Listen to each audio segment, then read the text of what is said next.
Hello and welcome to Diva TV. My name is John Duffy and I'm joined by my Diva colleague, Nick Wilkinson, and we are extremely excited and honoured to talk to three pioneers of women's wrestling, three history makers, record breakers, trailblazers, trendsetters, and everything in between.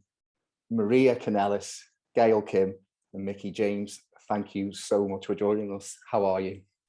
Oh, so good. You can keep complimenting us if you I was like, what an intro. It's all true. So I have been practicing that about a million times today. So it's nailed it. Yeah. Nailed it. But so we're here today to talk about a really important subject, and that is the Tag Me In initiative, which is a movement that is to undo the stigma and break down the barriers of mental health. So obviously to kick the discussion off, just tell us how you became involved in the project, how you come to support it, and kind of what you want to see it grow into and achieve. Whoever wants to start. Well, I think Christy and Gail, you all contacted me after, Daphne's passing. I think that hit all of us on different levels, and it kind of triggered a few things just because we've lost a lot of friends in this industry from mental health and things that have come from that. And it's really powerful. And I think it's something that we all kind of steer away from talking about because it's such a masculine sport and such an adrenaline and aggressive sport that you're not supposed to seem weak. But we are still human at the end of the day. And we are very weak. And especially us, because we're such girly girls. I mean, we're very tough, don't get me wrong, but we are girly girls at the end of the day. And we are sensitive and we feel, and we kind of, we're really hurting on different levels. And yeah. Maria, you want to talk first? You can go ahead. I think, it really just kind of started, we're all in the same generation, obviously, myself, Maria and Mickie and the Christies and Litas and everyone who we all kind of came together in a smaller way for Ashley when that all happened.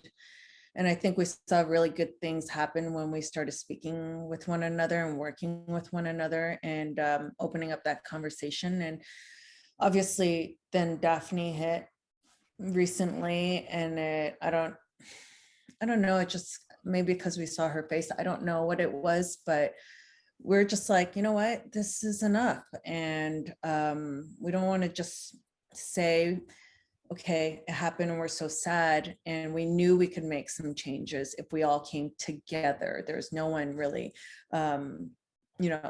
there's no face to this whole campaign because we wanted it to be the wrestling community more than anything, because we truly did believe that we could achieve more together and make it about, the whole topic of mental health as opposed to a certain wrestling personality or a wrestling company. And I think that we just really wanted to normalize the conversation, and we're all kind of spread out throughout the industry. And so we all just kind of reached out to who we knew. And I think everyone, whether we knew or not, knows somebody, or maybe ourselves, we are affected by mental health matters. And whether it's small or big or whatever it may be, because once we released this campaign and people started speaking up, there are people that I've known for years that have not spoken about it and have now spoken about it, and now there's fans or even other wrestlers who feel okay and feel safe to be able to speak about it. And I think it was a really group effort, right, Maria? Yeah, it was a huge group effort. And like Gail said, when Ashley passed, it hit us all incredibly hard. And I think when that moment happened, we realized that we all needed to start leaning on each other in a bigger way. And then as time had passed, it was like you were making these connections with people you hadn't talked to in a long time. And you realized, different things that were going on in their lives. And then when Daphne passed, and I didn't know Daphne that well, but I do know that she was loved by a lot of people.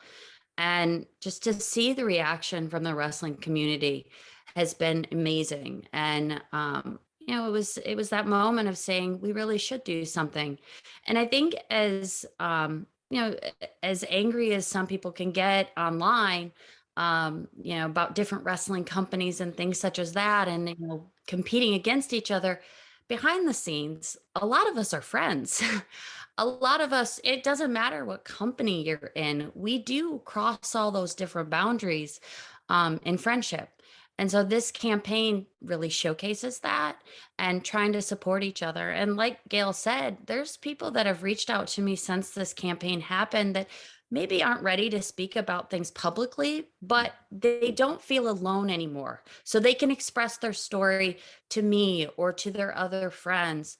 And I think just having that community, whether it's public or behind the scenes, is really nice to have. Exactly. So you mentioned there, like the online community, and obviously it's the hashtag of tag me in United. So one of, obviously there's pros and cons to kind of social media. Throughout your combined wrestling careers, like how have you seen the kind of evolution of social media as a kind of necessary promotional tool, promote yourselves positively, but then also you've got that negative side to it where you open yourself to unnecessary online criticism, and that's really just like how do you think that's affected the kind of combined wrestling community, if you know what I'm saying? Do you want to correct the question? I mean, I just don't know which order we're going to go. Sorry, in. yeah. I'm opening the format to everyone. You see, yeah. Well, I went last time first. Okay. That's okay. Go again. I think that has been a struggle for everyone in and out of wrestling. And I think in the last few, especially with the pandemic, being that so many people were forced home and just kind of, and social media is kind of a filtered reality. I have on all my filters on all of my things. And so I think that that's a very, you can kind of pick and choose what you want to see. And obviously some things kind of filter their way through, but I think that even for me, when I think about wrestling as like, for so long, you try to make it in a business and you're really adhering to a lot of other people's standards and a lot of other people's opinions. And in that, you can kind of lose yourself and like, I gotta sneeze, sorry. Can you see my face? But you can kind of lose, and that's kind of like I've seen that as a really big struggle. And I think that you are at the mercy of like what fans say about your character online. But a lot of times those two truths kind of blend because we work so hard on our characters all the time that becomes a piece of who we are, and so we take it very personal, even when it's just like storyline. So it can really affect you. It really can affect, but I feel like a lot of the effect is like that struggle of trying to make it and doing all the things and trying to get seen. And then once you get there, it's like it's constant work, and yeah, it's hard. It's not an easy life. It's not an easy career. It's not an easy business. And I know that's true for so many entertainment. And I think it was really powerful for everyone to come in for us, in an industry that doesn't seem as soft and sensitive and as caring, because we are a brother and sisterhood. Like Maria said, like we really are friends. We have friends everywhere in pretty much every company all over the world, that we genuinely care about, and we want to see them be successful and happy. And it's like, I think it was important that, like Gail said, that it wasn't just one company or one person. It was everybody kind of united, which is the powerful part of that message. So I mean, what Mickie was saying in terms of like, we have thicker skin in a sense, but you know, we always want people to remember that we're human. And I think just doing that Tag Me In, the Tag Me In United, it you know, just the video alone, the campaign video, it got the fans the chance to see that we are human, you know, more than anything. These guys, like these big tough guys saying, I have anxiety, you know, I have depression. I think it was kind of like seeing their face and them being able to say that. They're like, wow, they're human just like me. And yeah, social media is a very tough place, you know, because when you're hearing things, whether they're good or bad, across that computer and not seeing a face, and it's hard to humanize those people. And so people just got to remember, I know they hear it all the time, to be kind, but like, this is what I always just try to tell people. Would you say it to their face if you're saying it on media? And just try to be kind and remember that everyone's human. And I think that when they see the people that they see on TV wrestling and they know they're human, it can make a difference. And hopefully, you know, we all, like I said, people have been reaching out to all of us in some way or another. And even I think it's really helped to have a lot of females involved with this, because sometimes maybe some of the guys, like Mickie was talking about, how it's a very tough business. And listen, they're both married to male wrestlers. They know more than anything. I don't know, maybe it did take some of the women opening up the conversation to be able for these men to feel safe as well. And then, you know, speak out. So it's been a chain reaction of all the talent. I really feel like the hashtag too, it didn't necessarily take control of the conversation, but it drove it in a different direction of, this is not anything to be ashamed of. No, please, you know, tag me in, let me know your story. And I think that helps so much in this age of social media and everybody having their own opinions on everything else. This is one of the few things that everybody came together and said, this is accepted and you can let everybody know about it.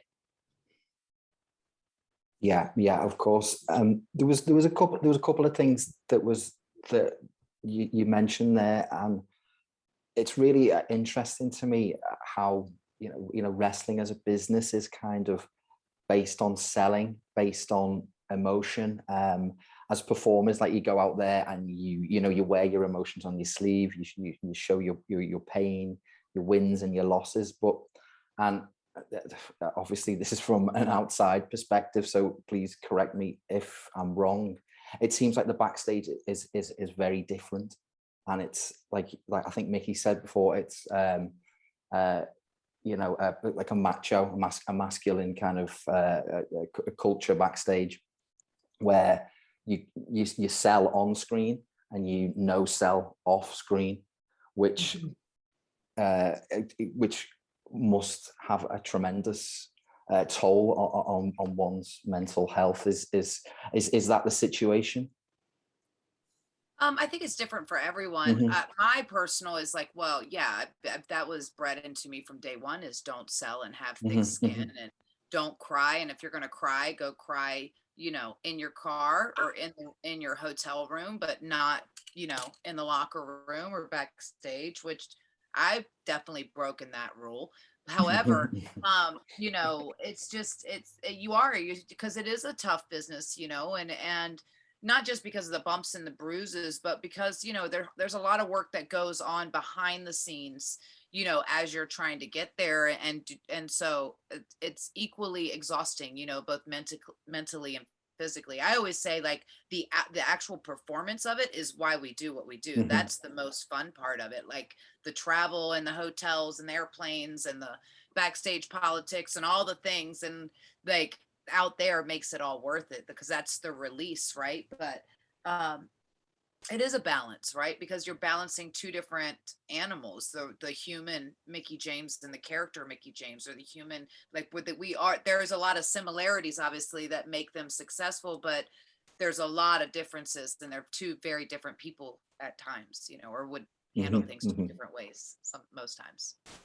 I remember people coming when I was with WWE, and people would come in to try out, and I talked to them, and just if they asked me any questions of advice, I would give it to them. And the one thing I truly do remember saying, and this is 10 years ago, I remember saying to them, this is more of a mental thing first and physical is second. And mental health back then wasn't even a discussion to be had. So it's interesting to look back how hard it was then, and it was still there, and now we're only starting to speak about it now. But just like Mickie was saying, that balance, especially as a woman, I mean, now all of us have fought very hard to become leaders and have some kind of prominent space within the wrestling community in a very male dominated world. And I'm sure Mickie and Maria, I'm sure you have the same struggles I do in terms of you want to be respected and strong as a woman, but then, when you're being like a man, and this is how I feel anyways, if you're being like a man and strong, and sometimes you have to be tough, then you're seen as a bitch, right? So it's showing that line of, I don't know, being a strong woman, and then also being who you are, because maybe kindness or whatever it may be that is seen as normally a great trait to have in everyday life may not be what you're looking for in a man's world in a leadership position. So it's always finding that balance, and leaning on each other has helped me tremendously. Being able to lean on all the girls from my generation, especially because we're all moving into this part of our career, has been a blessing. And I feel like we are more successful together. I truly believe that. And I'm just really grateful for these women that I can lean on throughout this process. Yeah, I feel like we're educating too, what's acceptable now. And how we can still portray all this strength out there and portray all this strength backstage, but at the same time, take care of ourselves and take care of our mental health. And as Gail said, this is new for all of us. We don't have a lot of examples before us that have been in our position as women. And so not only are we trying to educate the people that we're working with, but we're also educating ourselves and how we want to fulfill these roles. But I do find it to be a very exciting time.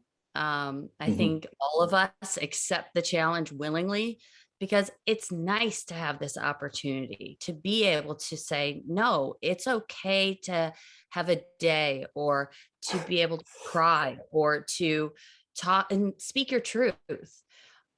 So no matter how difficult it is to format these new roles, however they end up landing, it's also a really nice spot for all of us to be able to be in. Awesome. Absolutely. And to follow up with what Gail was just saying, all three of you right now, personally, I feel that all three of you are spearheading in your own companies. We have, Mickie doing things with NWA. We have Maria with Ring of Honor. We have Gail Kim with Impact. With all those things, you ladies are being put like under a microscope, because all three of you are being looked at because you are pushing women to the forefront. So how much does that impact your mental health with having that responsibility or more pressure? You can start with Gail. Oh man, I will say it's a lot of pressure. I feel as much pressure as I did for my own personal career in the ring. I don't want to mess up. I want to be perfectionist. I want to deliver. And, we all kind of had our things going on at the same time, like the Knockouts, Knockdown, Empower, the Ring of Honor tournament. And like these ladies went before me. I mean, we did the Knockouts, Knockdown in the past, but we hadn't done it for a long time.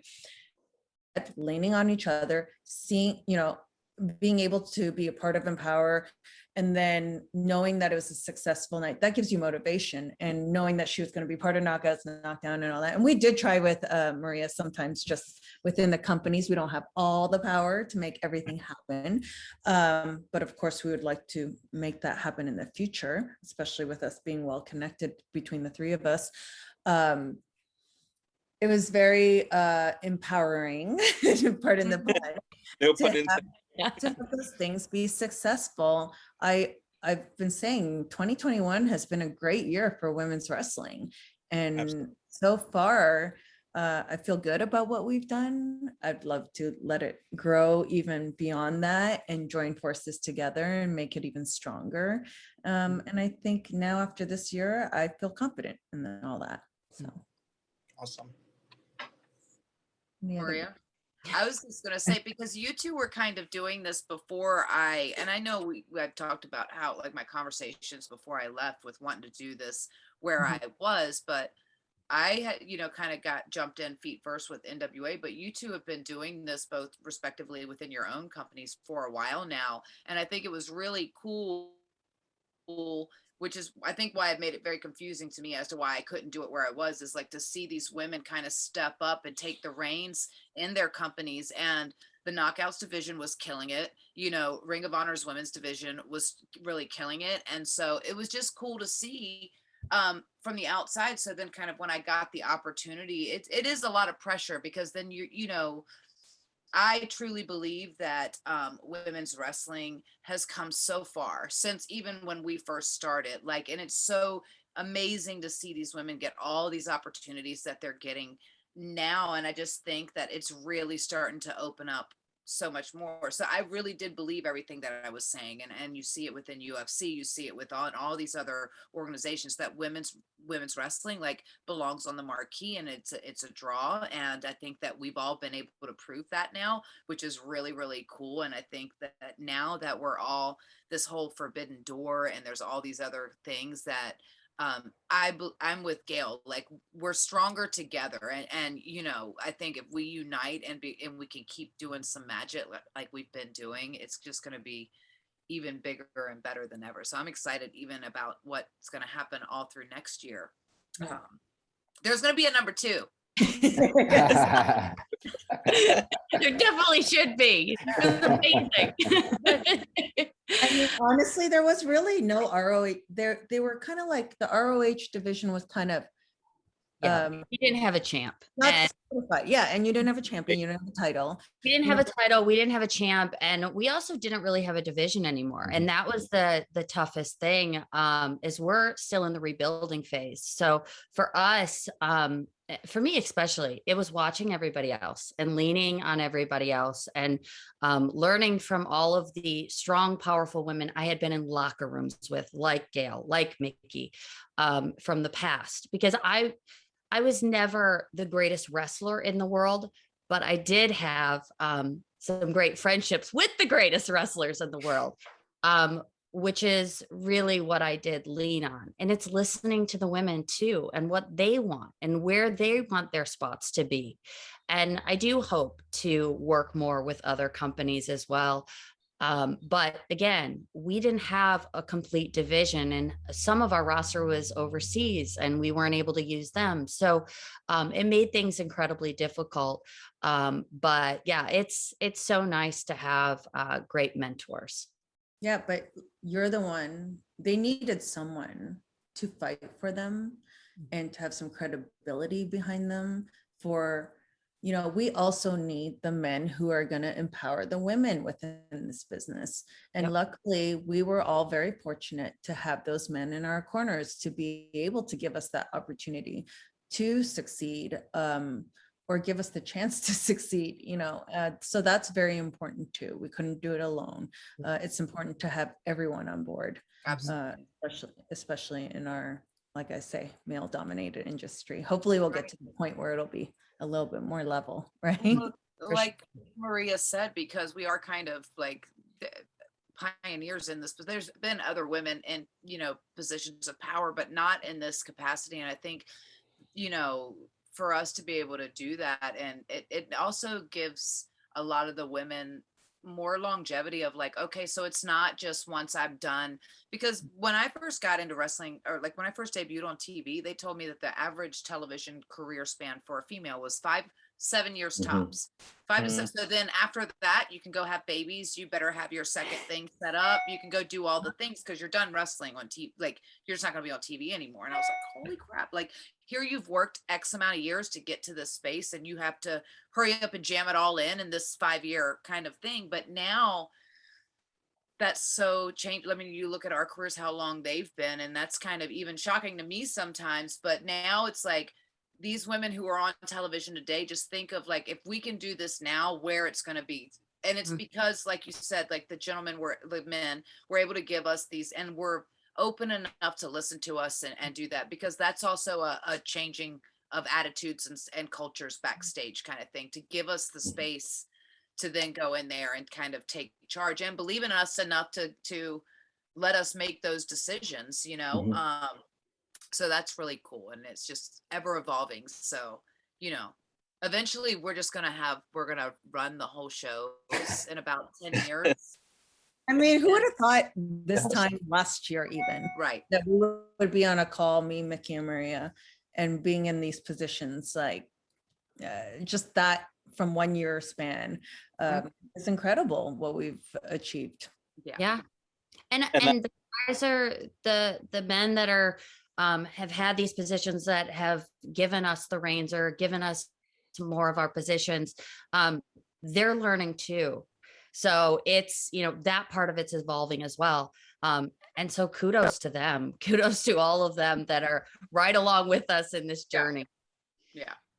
And also the eyes that you ladies are putting on maybe the lesser known talent that's out there. Because I would venture to say a lot of the breakthrough stars this year alone, within the past few months, have been from the companies that you three have pushed forward with women's wrestling.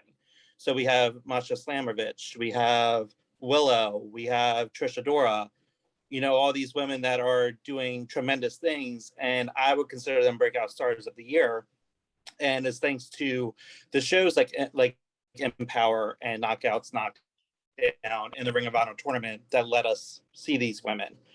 So as a fan, I thank all three of you for bringing women into our TV screens. But back to the Tag Me In United, a lot of things come from with mental health. As we've said, it is, you know, we're trying to break that stigma. And a lot of it is breaking the stigma among men as well. Because when it comes to men, you know, it's that toughness, it's the roughness, it's the, you know, don't show emotion, things like that. And as a gay man myself, I grew up dealing with that. And it was wrestling, it was watching you three ladies back in the day, all the way up till now, and seeing, you know, how much ladies and all the ladies that I navigated towards more so, even more than the men, to help my mental health. So, and what I've loved to see is that how the LGBTQ community has been brought out in all these shows. We see Jamie Senegal, we see Max the Impaler, we see Nyla Rose on AEW. So that coming forth, I think, has been a very great thing for mental health. And again, I thank all you ladies for including that community. So I hope that continues. I know Max has signed with Ring of Honor, so that's great. What do you guys have any thoughts on, you know, because and with Maria in particular, Ring of Honor, that division, because I was just listening to Willow on a Ring of Honor podcast, and she was talking about how diverse the women's division is. Same with Impact. You know, so that's great to see. Do you ladies have any comments on that? I mean, we always try to, of course, we kind of look at that in some ways, but really we look at the performer. And of course, if there was a lack of diversity, I think that they would notice that. But because we have that, and we've just naturally, organically looked at what's perform. I mean, look at me and Kong, 2007. we weren't seen as a Black and Asian woman. We were just looked at as Gail and Kong, and we were given that opportunity from the company, I believe, because of our performance. It wasn't because, hey, they're women and they're Black and Korean, you know? So Right. I think diversity is very important. I don't feel like, I don't know, ladies, do you feel like there's a problem with it in our industry? I mean, I feel like it's getting better and better.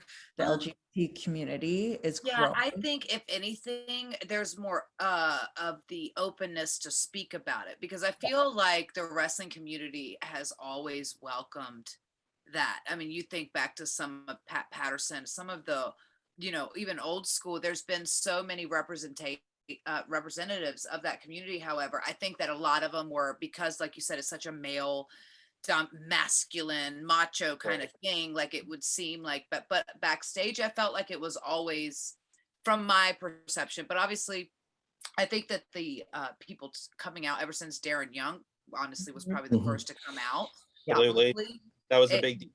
It was a huge thing, and it was a huge catalyst, I think, of more people then speaking their truth and going like, oh, I don't have to pretend I'm not anymore. I don't have to, you know, put up this front. I can just be, which should have always been the way. It's just, you know, but it always takes the first one. It always takes one to be able to do it. And then it's just, and so that's really, really cool. I always looked, even when I was booking, you know, for Empower and stuff, it's all about the talent and the character. And that is because it's a wrestling, you know, and so, and I just thought Jamie was amazing. And I thought she was amazing, and Pollo too. Like I was like, and to think like, oh, we've never had a drag queen on television. I was like, that's freaking cruel. That, I mean, it's really cool. Yeah. You know, it was, and she did amazing. They both did amazing, but it was just really breaking down.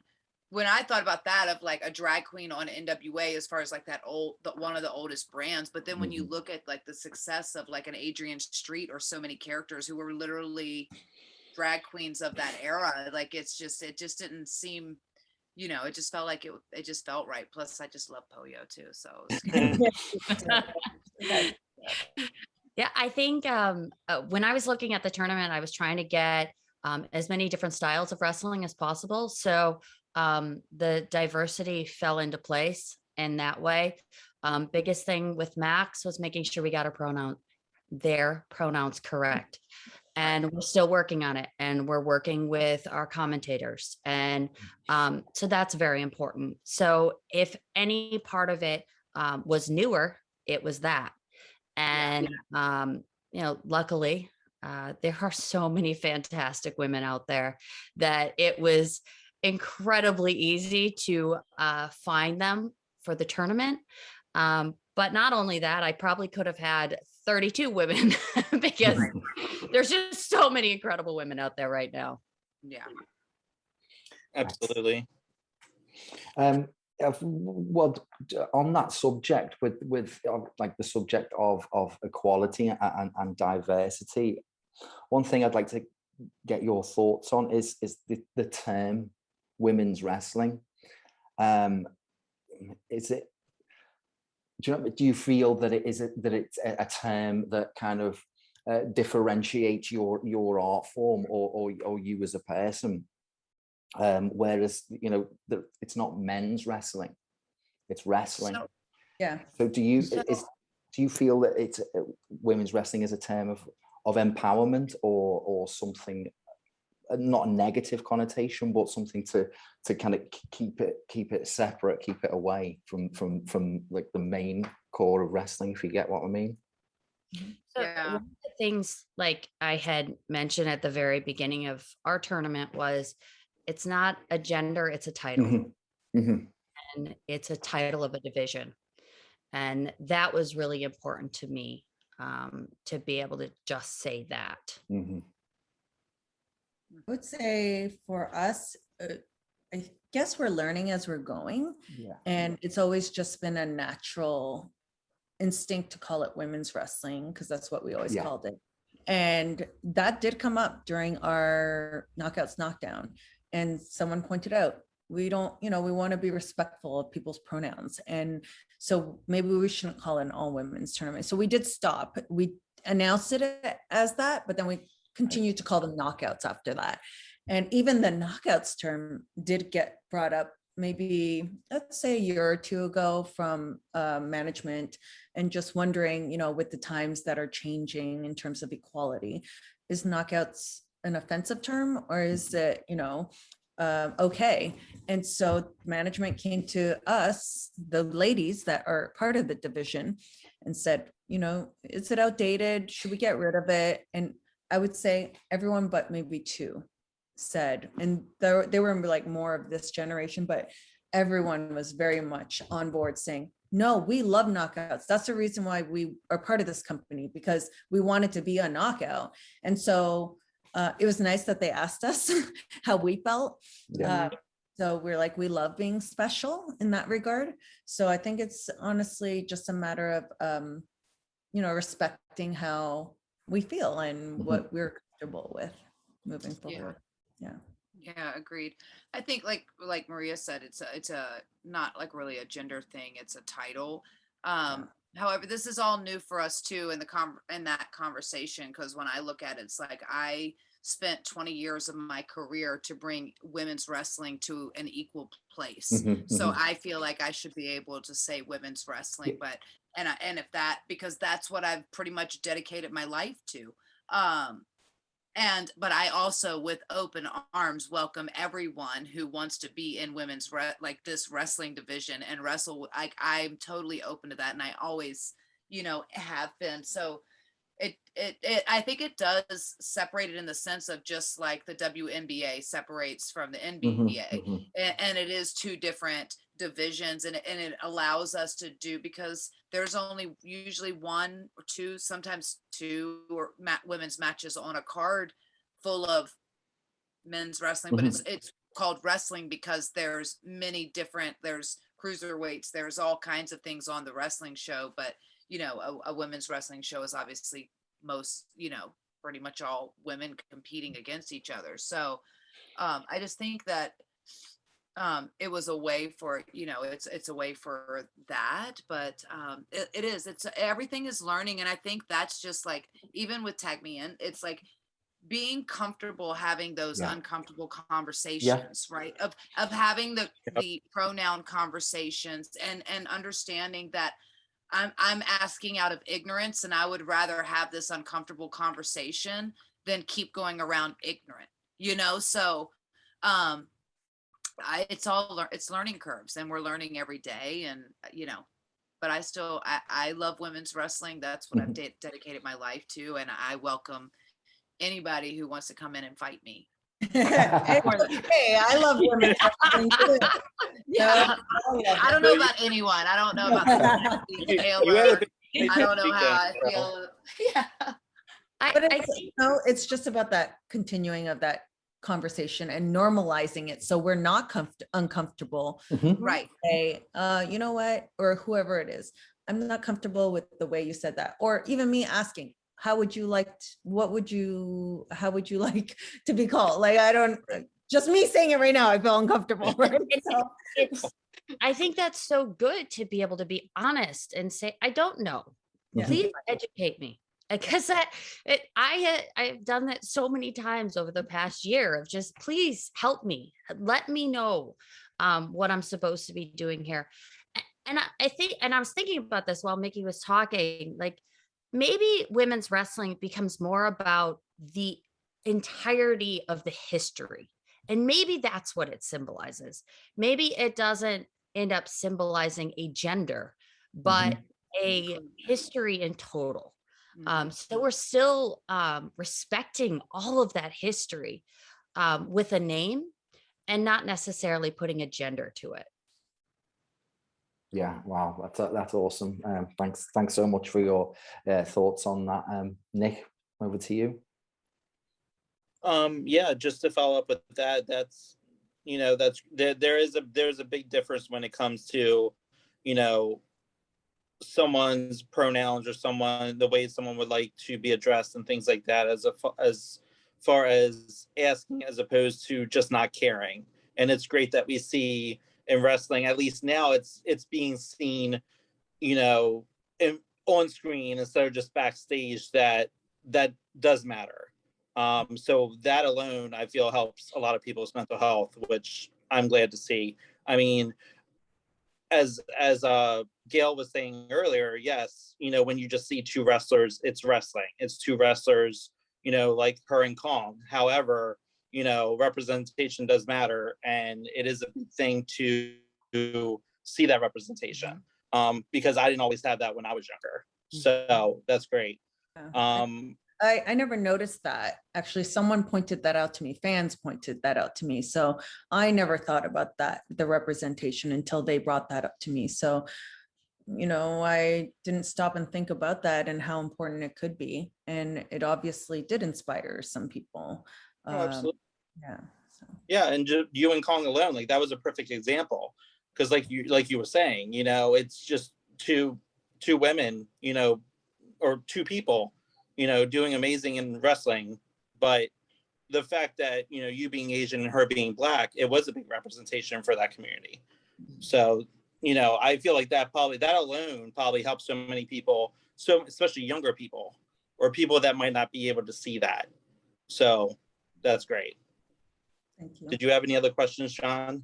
Yeah. Obviously, I'm just conscious of the time, and you know, you've gone out of your way. So yeah, it was just really to, you know, as we've mentioned, you are, you know, spearheading your own division in your own company. So, for, you know, lack of a better term, what do you see as the next evolution of women's wrestling going forward? I don't even know how to answer that one. Ever changing and ever. I think that there's so much. It's really cool to see all the things that are happening and kind of coming.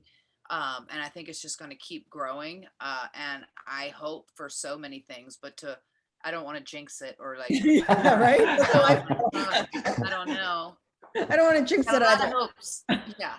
Yeah, I just think we are going to continue on the path that we're going, that we're all connected still, even when we work for other companies, even though Mickie and I still work together, but still stay connected to have the same common goal, to have this grow, to create more opportunities for women, to normalize that as well, normalize the mental health, so many things that are just making this business better as a whole, in my opinion. I would agree with both of you. I think that it's just growing at this point and normalizing it. And so it's not, oh my goodness, the women are having an all women show. It's just, oh, they're having an all women show. And it's consistent and it's just there, where it's not the sideshow anymore. It's the show. Yeah. Exactly. Well, as fans and as writers of women's wrestling, we personally kind of thank you for everything that you're doing. It's exciting to see what's coming up. It's been an absolute honor to speak to you three legends today, to share this conversation and to open up the conversation surrounding mental health, not just in the wrestling business, but in life in general. So for that, thanks again. I'm gonna I'll stop there before I start crying. So Nick, do you want to? You're in the right place. yeah, I know. Yeah, you don't. I'm a very ugly crier, you know. I'll be like, Nick, do you anything you'd like to add before we let you carry on with your day? Yeah, I mean, absolutely. Just like John was saying, like, thank you, ladies, so much. What you're doing now means a lot. It means a lot to women's wrestling. It means a lot to, you know, just the diversity. You know, I don't want to keep on going back to that, but I mean, it really is important. It helps a lot of people's mental health. And I thank you all for allowing us to discuss this with you. Oh, thank you. Thank you guys. I love that I'm able to be part of this call with all of you guys, but I love that. I mean, I never, like I said earlier, I just didn't expect, you know, me, Mickie, and Maria to be having all these opportunities right now. And I think it's just so great. And people like you guys support that and prop us up. Thank you so much. Yeah. Your support. Absolutely. No problem, no problem. It's all you guys. We just sit and admire. So thanks so much. And obviously we want to see the viewers support this movement online. So we use the hashtag tag me in United on anything that you want to share. So once again, thank you so much for your time. It's been an absolute pleasure. Thanks, Thanks. everyone. Ladies. Thanks, Yeah. ladies. Have a great Amazing. one. Take Have a care. good one. You too. Bye. Bye. Bye.